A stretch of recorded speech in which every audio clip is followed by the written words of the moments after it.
je ona vjerojatno koje će noćas slušati, na prstima plesati, jedno drugo naslonjeno, parketi švipe kao trbuh stare pasare, umorni i potrošeni, slomljeni, ali zaljubljeni.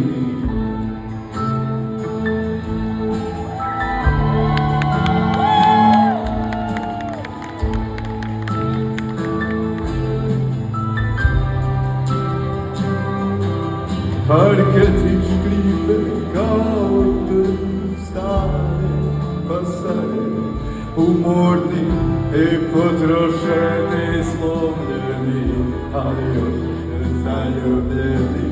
On joj nježno drži ruku, na ustima pismo nikotina sol, među prstima za slučaj da se njeno srce otvore i poludi, pa na glas se nasmije djecu, provodi kratimo noći, još minutu dvije, tko će nam zabraniti, neće ni primijetiti, jer da ne stanemo, tko bi znao, nitko osim nas.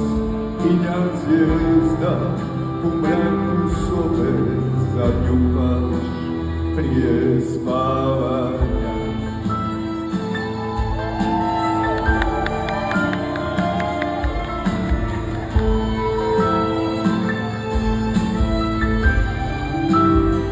Jer da ne stanemo, tko bi znao, nitko osim nas. Inja zvijezda u mraku sobe zaljubaš prije